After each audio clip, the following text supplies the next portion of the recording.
Assalamualaikum warahmatullahi taala wabarakatuh.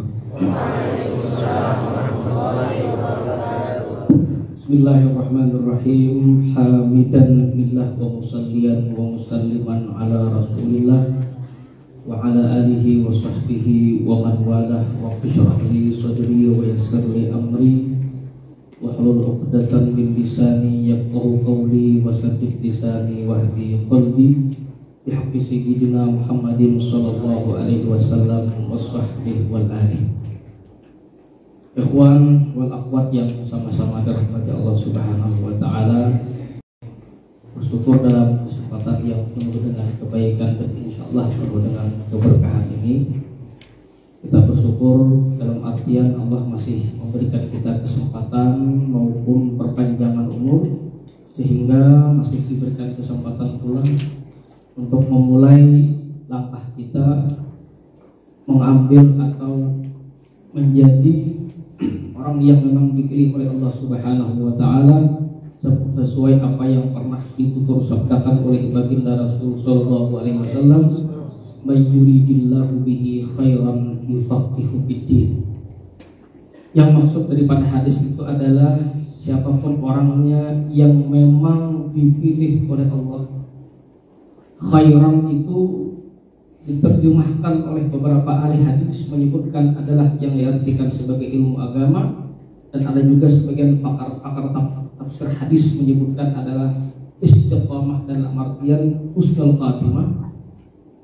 Dan artinya kalau dia diterjemahkan secara keseluruhan, siapapun orangnya yang Allah pilih untuk mendapatkan nilai-nilai kebaikan ataupun dipilih menjadi orang yang memangku sebagai jabatan terakhir yaitu husnul khatimah, itu Allah gerakkan dalam hatinya yufaqihu fiddin, ada getaran ingin menuntut ilmu agama. Mudah-mudahan kita termasuk orang yang disabdakan oleh baginda Rasul sallallahu alaihi wasallam. Amin. Salawat dan salam tak lupa pula kita alamatkan kepada junjungan kita Nabi besar Muhammad sallallahu alaihi wasallam. Mudah-mudahan dengan berkat salawat dan salam yang terus kita baca baik di dalam maupun di luar salat kita, semakin menambah dan menumbuhkan mahabbah kecintaan kita kepada Rasulullah SAW. Amin Allahumma amin. Ikhwan wal akhwat yang sama-sama dirahmati Allah, mungkin kami lebih bagi lebih sampai akar. Kalau mahasiswa-mahasiswi biasanya sebutnya sama apa?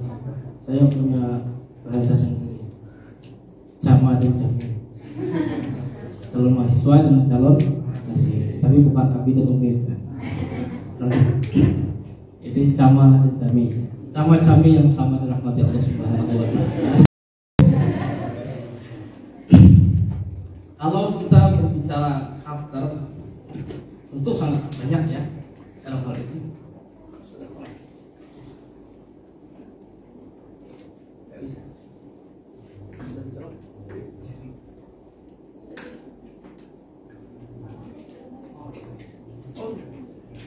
Mengucapkan ahlan wa sahlan marhaban, dalam artian ahlan sebagai bentuk ahlan untuk keluarga, wa sahlan mudah, artinya yang masuk ke dalam di sini diartikan sebagai keluarga dan urusannya dimudahkan oleh Allah Subhanahu wa taala.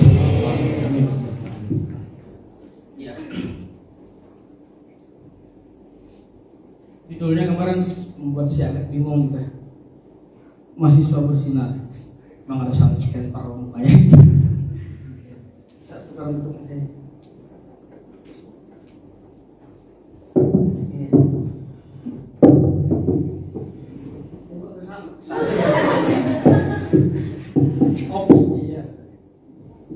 Mohon maaf ya yang antum berada di bawah, bukan berarti kami yang paling mulia, tidak, hanya sekedar memudah kamu untuk melihat saja. Tidak ada yang paling mulia, tidak ada di sini. Jadi kalau melihat daripada judul kemarin, ternyata punya singkatan tersendiri dalam artian berkarakter Islami dan cinta alma mater.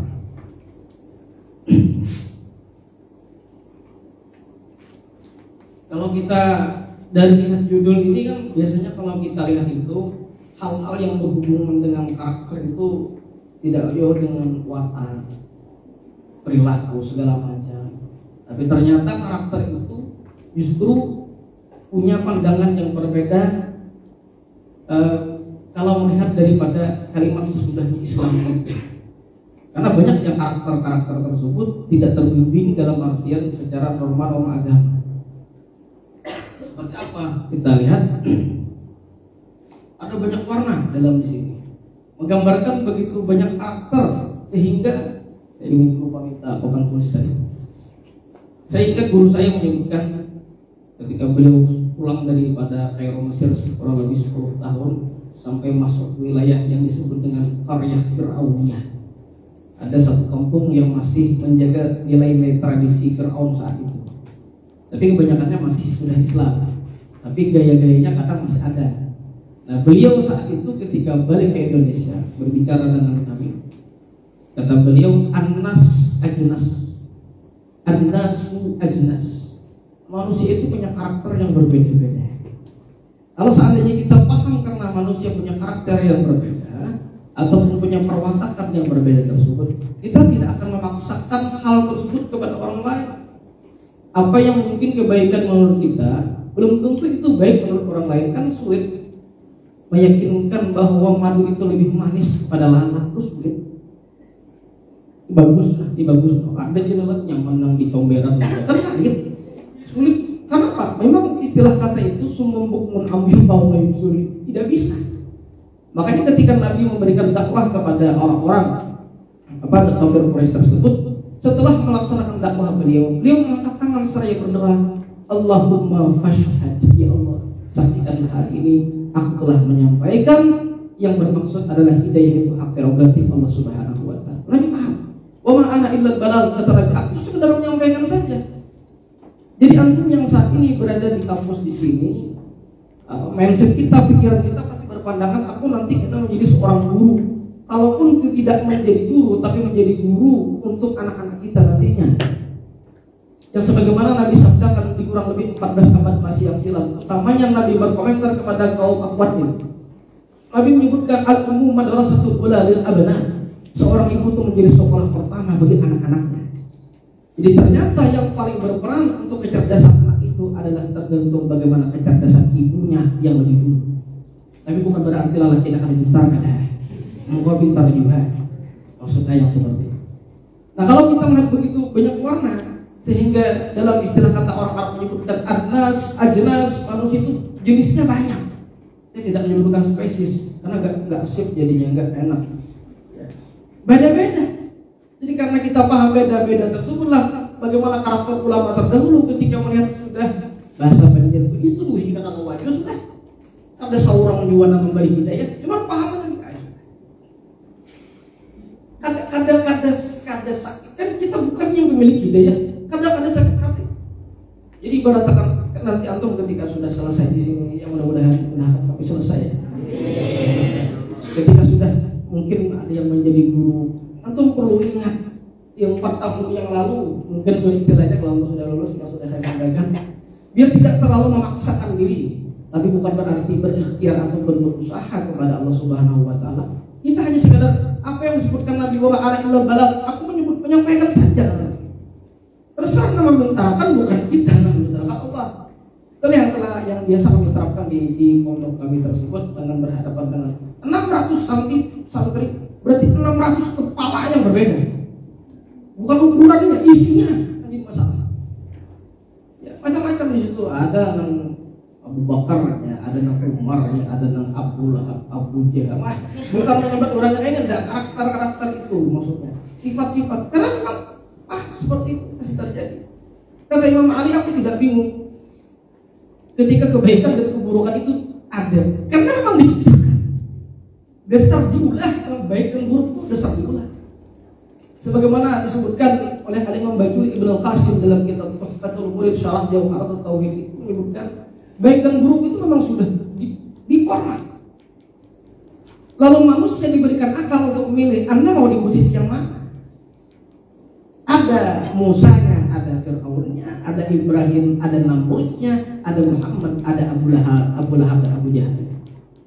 Itu. Saya jangan Abu Qais Ar-Razi saja. Nah, itu yang perlu kita paham. Insya Allah dalam keseharian kita untuk menyikapi permasalahan tidak terlalu berat. Ya, sebenarnya saya menyampaikan itu pun saya masih belajar berusaha, hanya sekedar berbagi. Ya, dalam istilah orang belajar itu tabu bulu lah.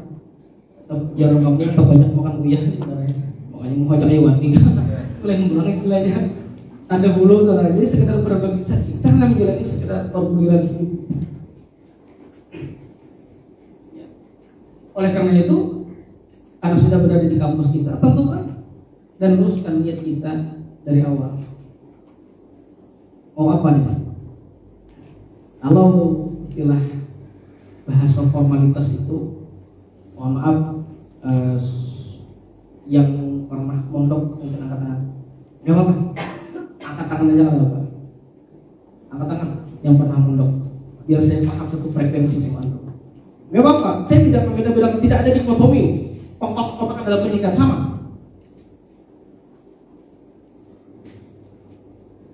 Kalau seperti jadi biar bisa saya menyeimbangkan. Nanti bahasanya kalau terlalu bahasa Arab kan bingung pulang kayaknya. Ada paham gitu.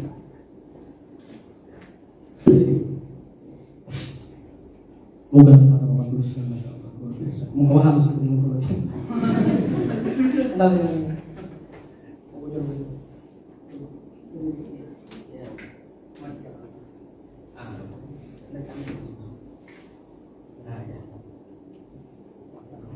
Duduk di situ soalnya.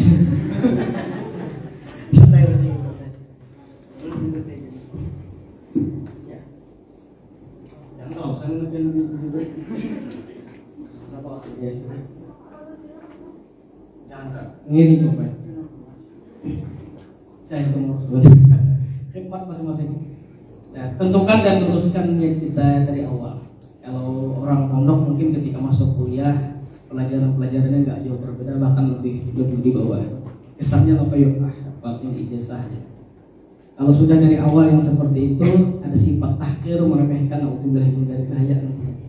Ini yang sering terjadi yang seperti itu. Ada keengganan atau wastakbara itu yang kita tidak menginginkan. Baik.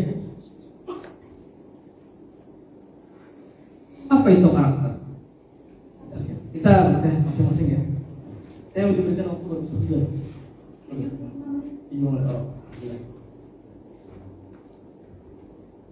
Kita lihat apa yang dimaksud dengan karakter itu.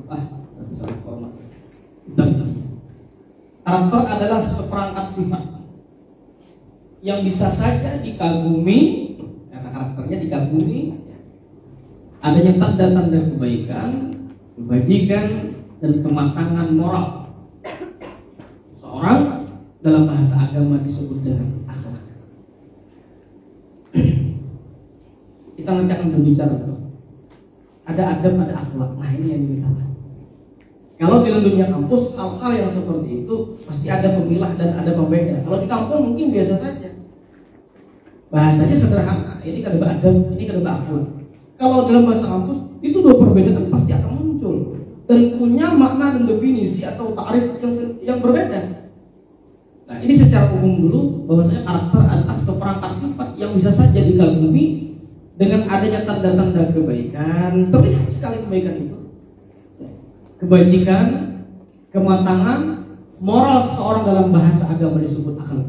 Jadi sebenarnya pada dasarnya yang disebut dengan karakter itu aslinya hal-hal yang baik. Aslinya. Jadi kalau betapun misalkan karakter itu apa? Berarti ada sisi baik, ada sisi buruk, kita mengurangi. Berarti sisi baiknya. Karakternya rusak, ya mungkin, tapi yang diinginkan adalah sisi baiknya. Itulah dalam seperangkat bahasa karakter itu. Dan yang kedua, dapat disimpulkan bahwa karakter adalah pengaplikasian atau bentuk pengamalan ya, nilai kebaikan dalam bentuk tindakan atau tingkah laku. Oleh karena itu seseorang yang berperilaku tidak amanah, sebaliknya kejam, rakus, juga bisa disebut atau dikatakan orang yang berkarakter. Namun berkarakter buruk atau berakhlak buruk. Tapi sekali lagi pada hakikatnya karakter itu yang ditanyakan adalah sisi baiknya. Ya bahasa kita tuh ya sudah memang jadi wataknya, itu sudah kelakuannya langsung seperti itu. Ini masih secara bahasa secara umum.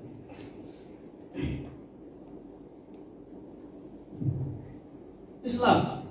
Beda ya formatnya tapi laptop saya. Enggak apa-apa ya. Islami. Bukan Islam satu itu Islami sebenarnya. Berubah saja di sini. Islami. Ada nisbah di situ, ada Islam agamanya, ada Islam, ada penisbahan di situ. Islami adalah istilah umum yang merujuk kepada nilai keislaman. Jadi ada pasti berarti kalau Islami pasti sumbernya kepada Islam. Standarisasinya kepada Islam itu sendiri maksudnya. Yang merujuk kepada nilai keislaman yang melekat pada sesuatu. Sesuatu yang dimaksud bisa saja dalam bentuk karya seni Islam, tradisi Islam, pendidikan Islam, budaya keislaman, sikap hidup yang berdasarkan norma-norma keislaman, berarti seperti itu hubungannya. Cara pandang menurut cara pandang Al-Quran maupun hadis Islami, patokannya teknologi yang tentu mendukung terhadap pengembangan Islam. Jadi siapapun, jadi berdakwah tidak mesti harus lihat sumber atau enggak. Yang bagi operator harus bagian daripada keislaman juga. Karena kaidah usul fikih menyebutkan innalil wasail hukmal maqasid. Innalil wasail hukmal maqasid. Sebuah perantara itu bisa menjadi tujuan sama kalau diniatkan untuk apa.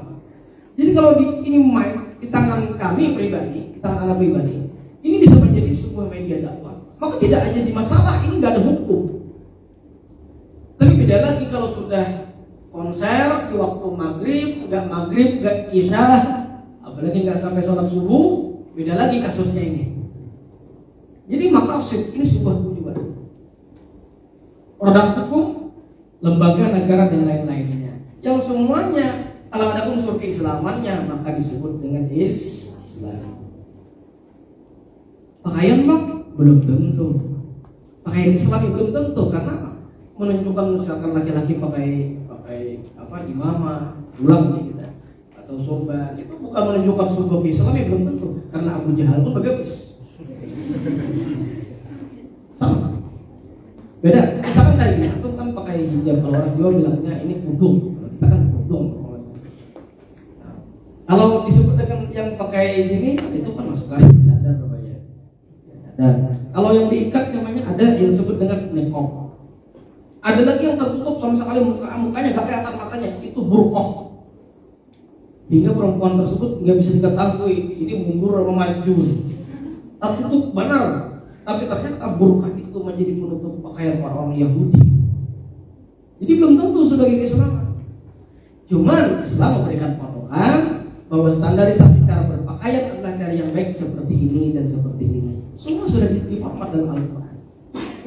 Perkara yang lain cuma model-modelnya saja. Ada pakai kerudung yang panjang, ada kerudung yang langsung bisa jadi mukena, ada kerudung model tipe bunuh diri yang terlalu diikat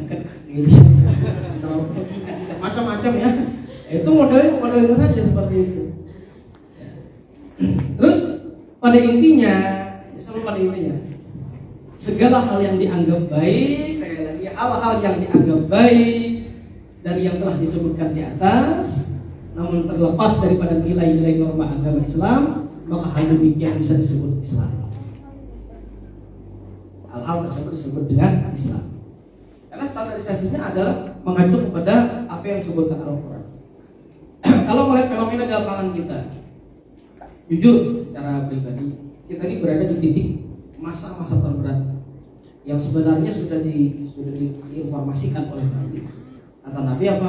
Saya sampaikan, pasti aku bisa baca.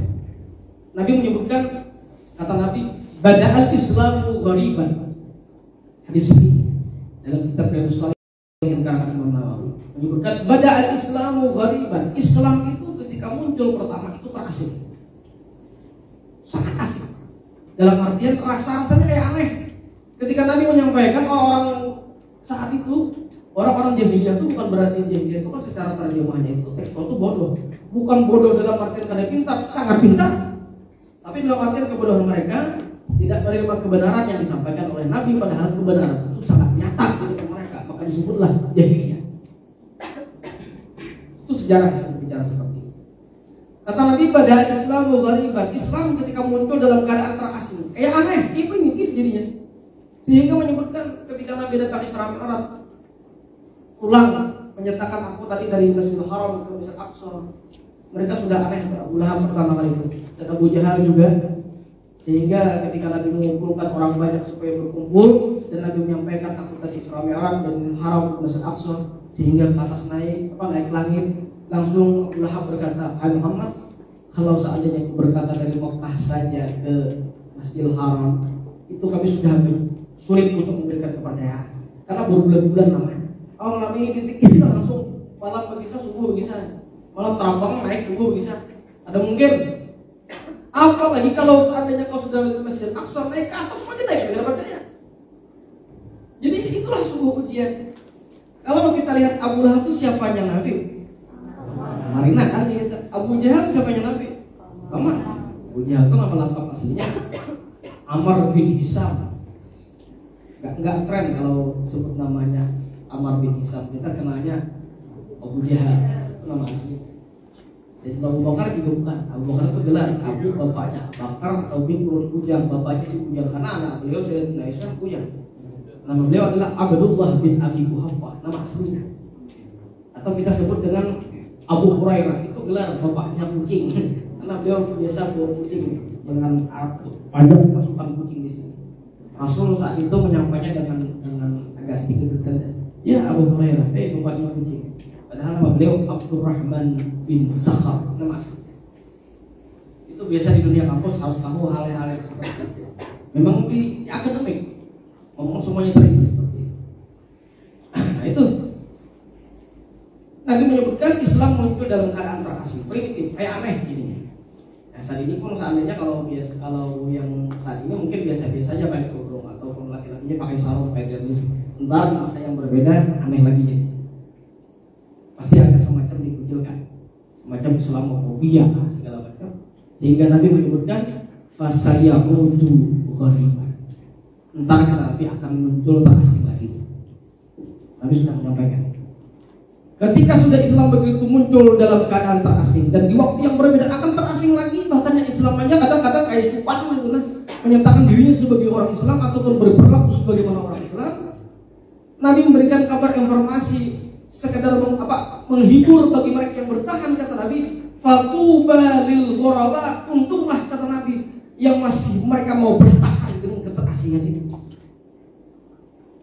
Ini sekedar informasi akan hal yang seperti itu. Jadi hal-hal yang bersifat Islami akan asing nantinya, Jadi bersyukurlah saat ini, nikmati, ya, rasakan nikmati saat ini pendidikan agama ataupun majelis agama, majelis ta'lim hadiri. Sebelum nanti keterasingan itu muncul dan kita pun rasa minder dengan keislaman itu pasti yang seperti itu. Nabi udah menginformasikan. Ini sebenarnya udah gawat hal-hal yang seperti itu. Semuanya merasa gak bangga dengan keislaman seperti itu. Terus itu yang disebut dengan Islami tadi. Kalau kita lihat contoh kan adalah berkarakter Islami dan mencintai alma mater. Selesai dengan Islami dan karakternya, bahasan kita adalah tentang berikutnya. Ini bahas kalimat-kalimat saja. Cinta. Kalau cinta udah beda nuansanya. Nah kemana-kemana, wilayah macam-macam ya. Itu tergantung konotasinya mau mana. Yang kita pahami dalam artian memaknai cinta tersebut adalah Islam memandang cinta sebagai sebuah fitrah manusia. Ada ya? Ya, ada beberapa riwayat yang pernah kami baca di beberapa tertentu. Di surga itu ada 100 jumlah kasih sayang Allah. Artinya lengkap semuanya. Allah turunkan satu ke dunia ini. Dengan satu itulah seorang ibu sayang kepada anaknya, atau bahasa dalam bentuk lain, induk ayam pun sayang kepada anaknya. Nanti akan disempurnakan ketika manusia tersebut masuk ke dalam surga, melengkapi yang 100 itu. Mudah kita termasuk bagian lengkap.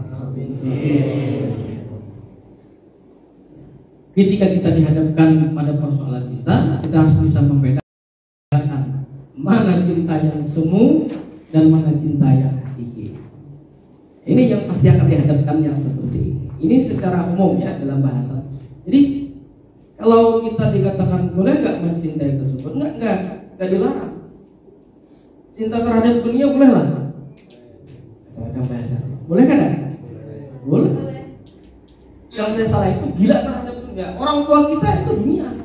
Tidak salah mencintai orang tua. Cuman yang salah adalah menggila-gilakan terhadap dunia tersebut. Sehingga kalau antum yang biasa baca burda, itu ada kalimat warawadatul jibalu syummu min dahab. Gunung itu merengek kepada Nabi untuk dijadikan emas. Gunung jadi emas ya, supaya bila gunung jadi emas jadi dimiliki Nabi, ya zaman dijual Nabi ke kehidupan sini. Ganal barat untuk gunung kayak ini. Ayo biarkan di Mapurei dan lah Mapurei yang ini ada yang dapat emas tuh kayak bentuk asahan Uber. Ini gunung jadi emas apa? Hakunkah Nabi ada? Seandainya Nabi itu mau keluarkan hakun begini, kira-kira umatnya kayak apa ya? Nabi ke hakun tuh menerima umatnya gila-gila dalam mencari dunia, gila-gila. Untung Nabi ke hakun, kira kalau Nabi hakun ini menerima, nah seperti itu ada yang mengeluarkan. Bilang Nabi ke mencari dunia, Nabi pembeli mencari dunia, gunung awas kan maksudnya bagaimana? Pasti akan habis-habisan. Nah ini yang disebut kalau cintanya mengarahkan kepada hal-hal yang berhubungan dengan keakhiratan, tidak jadi masalah, tergantung. Dan dari cinta lahirlah sebuah peradaban baru yang dimulai dari lahirnya seorang penerus generasi yang membawa nilai-nilai keislaman di dalam dirinya, sehingga cinta bukan hanya sekedar nafsu belaka, tapi harus ada visi dan misi yang kuat di dalamnya. Kita kalau bukan karena unsur cinta, kadang mungkin kita lahir ada di sini. Kalau ada cinta abah mama kita, ada mungkin kadang-kadang cintanya tuh pasti cinta kalau dulunya. Memang di orang bahasa le cinta kata kau memilih ujar le, tapi ini kalau bahasa dipilih-pilihnya seorang lain.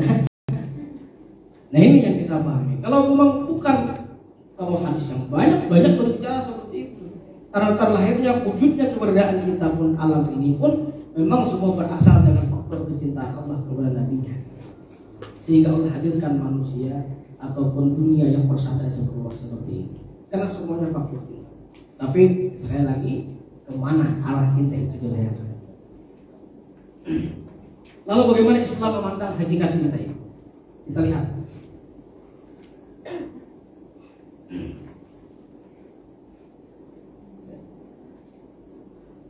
Pendapat para ulama tentang cinta, saya tidak menggunakan pendapat saya. Karena kalau pendapat saya takut nafsu yang berbicara. Akhirnya apa? Main otak, mindset semuanya. Lebih ikut pada pendapat para ulama. Al-Imam Al-Ghazali, nama lengkap Muhammad bin Muhammad Al-Ghazali At-Tusi, nama lengkap beliau berpendapat cinta itu mendamaikan, memberikan kebaikan, dan melatih pribadinya untuk terus menjadi seorang hamba yang lebih baik lagi. Itu membangkit jadinya, membackup semuanya, karena ada unsur kecintaan.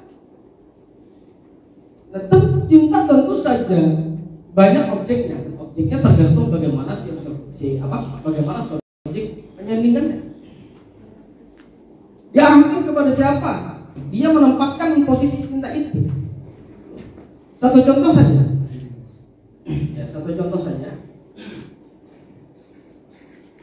Saya mungkin kalau ujungnya cinta pasti berjuang atau tidak?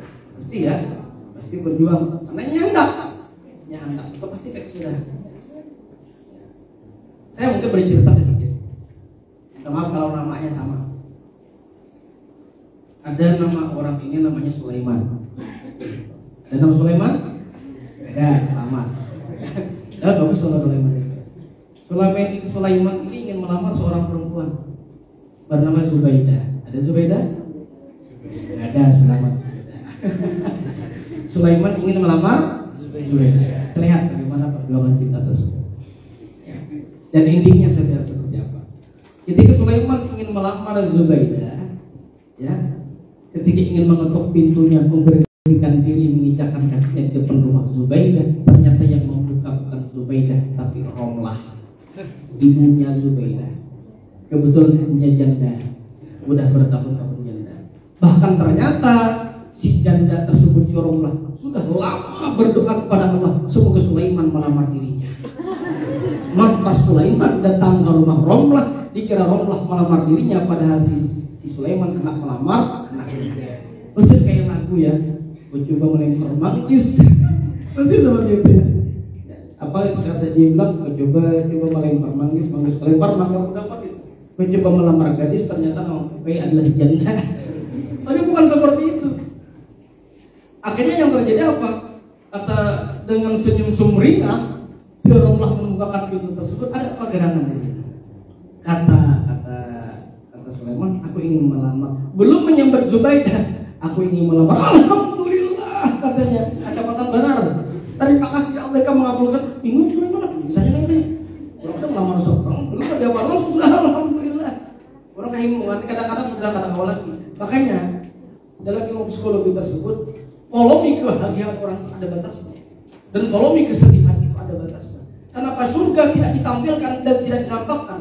Karena volume kebahagiaan manusia akan memuncak bisa gila, dan kesedihan kalau terlalu memanjang akan gila. Makanya neraka pun tidak ditampilkan. Nah ini si Zubaidi untung pada puncaknya jadi gila. Padahal belum lagi aku melamar diri gue belum. Jadi ujar si Sulaiman, bingung aja sudah. Dilihat-lihat dia kurang lebih aja. Aku masih antara Zubaidah lawan Romlah. Ya sudah, terima aja sudah. Cuman hati itu masih ada kenapa gentong maka anak-anak pulang. Akhirnya diterima lamaran. Kenapa maksud segala macam terima lamaran. Cuman hati itu masih ada kecenderungan, ada al-muyul, ada kecenderungan lawan anak juga. Sudah lengkap. Akhirnya apa sudah lamaran, jaga bahasa beda kita tuh bahasa tabalung ini duduk arung. Ya bahasa kami di Kalteng sana itu pulang hendak pengantinan, jaga pengantinan ahad tuh Sabtu sudah ada masang taruh serubung wah macam-macam gangan macam-macam lah orang pas segala lengkap sudah. Saking bahagianya si Romlah tersebut kadang pas hati memberikan sebuah kelengkapan untuk acara lu karena rampas seorang besar padahal orang suaranya begitu kehimungan sampai ke pasar kata berakan mati Allah ya jadi ya bingung saat itu. Rupanya apa? Si Romlah tersebut jauh-jauh hari saking kehimungan itu sudah ada memang yang ibaratkan dalam sholat duha itu kan Allahumma in kuna Allahumma in kana rizqi fil ardi fa'akhriju ya Allah. Jika saat ini rezeki itu terpendam di dalam bumi tolong keluarkan. Kalau masih menggelayut dan menggantung di langit tolong turunkan. Itu kayak itu. Kalau ini ibaratkan Sulaiman kada juruhulun tolong juruhkan. Allah kada tak lain buat jangan akan jadi. Ini doa memaksa Allah Tuhan. Akhirnya Allah paksa untuk menghadap dirinya. Meninggal dunia saat itu. Jadi bingung. Sulaiman yang meninggal. Ya karena ini makanan rampah sudah siap, taruh sudah bapak sah, pelaminan sudah bapak sah. Ya orang kampung punya kalau kita kayak ini sudah. Kawin anaknya Zubaidah. Inilah Sulaiman bin Sulaiman. Allah punya cara yang berbeda untuk menggabungkan antara innalillah dan alhamdulillah. Caranya beda. Maka oleh karena itu manusia mungkin bisa berencana, tapi Allah yang menentukan. Tapi sifat manusia karakter itu pasti menginginkan. Tapi punya Allah yang hak prerogatif, hak semuanya hak batin milik Allah. Jadi manusia cuma berusaha. Jadi jangan memandangkan kata dikit-dikit takdir, dikit-dikit takdir. Saya paling gerak dalam ngajar tafsir tematik itu atau tafsir baru. Dikit-dikit bahasa sekarang mainnya takdir. Pula kemarin macam-macam sebuah yang ada kulit, angin, acau yang terjadi seperti itu. Kenapa sampai hamil? Takdir. Takdir yang mana? Allah aja su'ahdun wa Allah. Di kehidupan itu Anda menerima dan Allah jadikan memang sekali lagi kata Imam Ali, kebaikan dan keburukan Allah yang memang menciptakan. Tapi diberikan ketenangan, khairul umur awsatuha, di pertengahan Allah berikan akal untuk memilih. Jadi jangan lagi main takdir Tuhan pun disalahkan. Kamu memilih itu kemudian aku misalnya. Jadi orang seperti ini kayaknya tuh buat dosa double. Pertama dosa digini Tuhan pula disalahkan. Jadi hati-hati jangan seperti itu. Jadi sifat manusia apa? Cuma sekadar berusaha, Allah yang menentukan, selesai. Ada lagi dalam kitab yang lain, dalam kitab Minhajul Abidin karangan Imam Ghazali yang sama. Kalau tidak khilaf, ada sepasang suami istri yang dimusuhi keluarganya saat itu karena kekuatan cinta. Dimusuhi keluarganya, dia memutuskan berduit untuk memeluk agama Islam. Dapat dipastikan keluarganya pasti memusuhi habis-habisan. Keluar dia dari rumah, membawa perbekalan yang merupakan hadiah daripada orang Islam. Kan Allah itu dianjurkan untuk memberikan hadiah ketika orang Islam. Ya, itu berapa? Mencari rumah dalam istilah Arab itu namanya sukuh. Sukuh itu bangunan kayak apartemen pindah-pindah bertingkat-tingkat sana.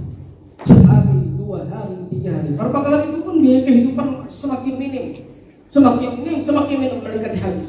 Si suami tetap punya optimisme. Laki-laki itu sifatnya berjuang untuk mempertahankan, jangan berjuang di rumah. Usaha harus seperti itu. Jangan dibalik. Perempuan itu apa pulang tusuk bukan pulang punggung, pun paham ini. Jadi berusaha keluar, Bismillah, mudah Allah berikan kesempatan mendapatkan rezeki. Semakin habis tuh uang, semakin habis. Allah ingin menguji, kuat gak keislaman? Kuat gak kecintaannya kepada Islam dan kepada kepada Allah? Diuji. Cari bagi dari kesana, ada dapat dari kesana, ada dapat bagian. Cuman dia paham, kalau sudah tidak ada mendapatkan rezeki, dia paham sudah masuk ke masjid, mau sholat duha, sholat hajat terserah. Artinya bila ada dapat bagian bagus-bagus mah ada Tuhan. Ini ada bila ada dapat duit kegantung bandung soalnya. Aku padas-padas tadinya bergantung di sini. Ada haram, ada haram ada. Cuman mana yang lebih tepat maksudnya? Akhirnya yang terjadi pulang ke rumah istrinya. Kata istrinya apa? Ini suami bohong sama istri. Sudah nggak dapat bagian. Sudah alhamdulillah ada digaji bosnya dalam bahasa kita. Ada mau orang bagi langsung dapat gaji itu bulan mainnya. Oh iya lah, ayo barang lagi kita makan seadanya kalau